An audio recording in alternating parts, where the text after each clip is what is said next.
मैं आपको काफी देर से देख रहा हूँ। आप हमारे होटल के बाहर बैठ के क्या कर रही हैं? भाई मुझे बहुत भूख लगी है, प्लीज कुछ खाने के लिए दे दे। आप यहाँ से उठकर जाएं, हमारे पास कुछ नहीं है खाने के लिए।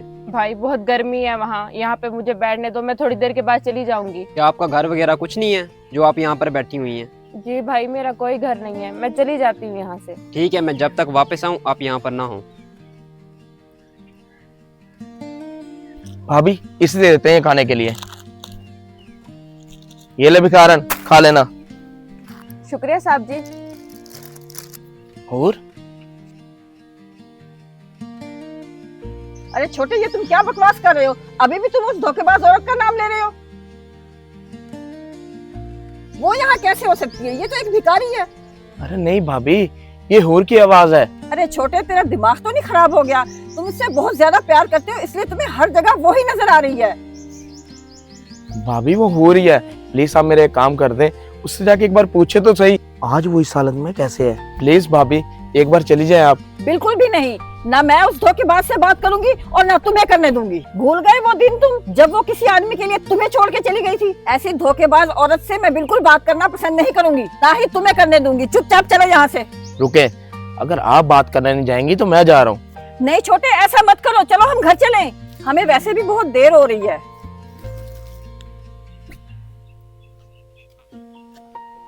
सुनिएगा, आप दिखने में तो काफी अच्छे घर की लग रही हैं, लेकिन ऐसे रास्ते में भीख क्यों मांग रही हैं? देखने में आप खूबसूरत भी लग रही हैं। हाँ भैया, मैं अच्छे घर से हूँ, पर अब मेरा कोई घर नहीं है, ना ही कोई घर वाले हैं, इसीलिए मैं यहाँ सड़क पे बैठी हूँ और भीख मांग के खा रही हूँ। मतलब तुम्हारे घर वाले हैं, लेकिन उन्होंने तुम्हें घर से क्यों निकाल दिया? अरे इतनी बड़ी भी क्या बात होगी जो तुम्हें उन लोगों ने घर से निकाल दिया? और तुम शादीशुदा भी लग रही हो।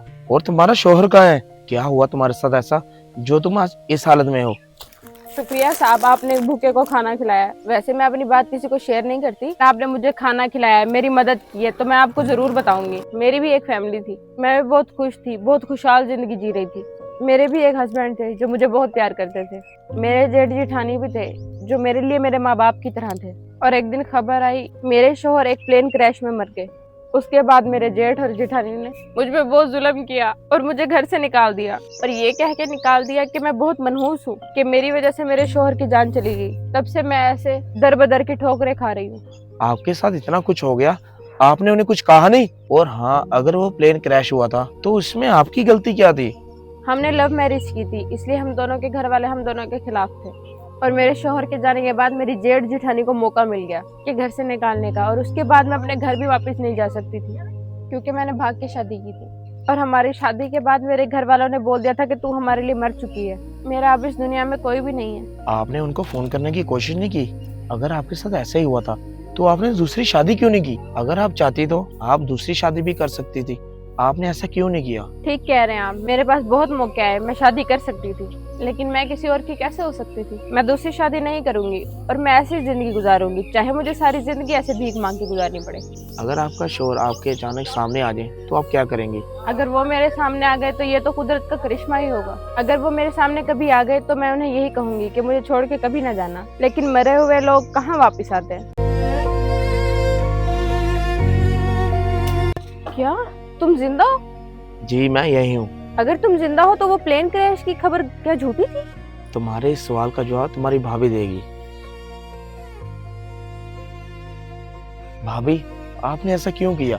और आपकी दुश्मनी हमारे साथ ऐसी कौन सी थी? आपने मुझसे झूठ बोला, मुझे कहा कि और किसी और के साथ भाग गई है घर छोड़ के, और उससे कहा कि मेरा प्लेन क्रैश हो गया है। क्या भाभी ने इतना बड़ा झूठ बोला? और तुम्हारे प्लेन क्रैश वाली बात भी झूठी थी? और तुम्हें कहा कि मैं किसी और के साथ भाग गई? ये तो मैं जानती थी कि भाभी मुझे पसंद नहीं करती, लेकिन मैं ये नहीं जानती थी कि इनके दिल में मेरे लिए इतनी नफरत है। भाभी हमें एक बात समझ नहीं आ रही, आपने हम दोनों के साथ ऐसा किया क्यों? हमने आपका क्या बिगाड़ा था? ऐसा क्यों किया आपने? कुछ बोलेंगी, कुछ बताएं तो सही हमें। और क्या करती मैं, ना हमारी जात से ना औकात से। पता नहीं तुमने इसमें क्या देख लिया जो तुमने इससे भाग के शादी कर ली। तुम्हारी वजह से पता है लोगों की हमें कितनी बातें सुननी पड़ी हैं। किसी ऐरी गैरी लड़की से शादी कर ली, और क्या करती मैं, मुझे मजबूरी में ये सब करना पड़ा। इसकी वजह से हमारे घर की नाक कट गई। चलो ठीक है, फिर अगर हमारी वजह से आप लोगों की नाक कट रही है ना, आज के बाद हम घर नहीं आएंगे। जिस घर में मेरे प्यार की वैल्यू नहीं है उस घर में मैंने जाना ही नहीं है आज के बाद, और मैं इसको नहीं छोड़ूंगा। और आज से मैं अपना घर छोड़ रहा हूँ, इसके लिए ऐसे कमा के मैं दोबारा घर ले लूंगा। इसे ऐसी हालत में नहीं रह सकता मैं। जाके बोल देना भाई को, आज के बाद तुम्हारा मेरा कोई रिश्ता नहीं है। चलो नूर। और हाँ, जिस घर में रिश्तों की कदर नहीं होती ना, वहाँ जल्दी खुशियां भी नहीं आती। आज मैं एक रिश्ते के लिए अपना घर बार छोड़ रहा हूँ, और याद रखिएगा आप लोगों से ज्यादा हम खुश रहेंगे। चलो आओ नूर। अगर आपको भी हमारी वीडियो अच्छी लगी है तो सदका जारिया समझ के जरूर शेयर करें, शायद आपकी ही वजह से किसी की इस्लाह हो जाए।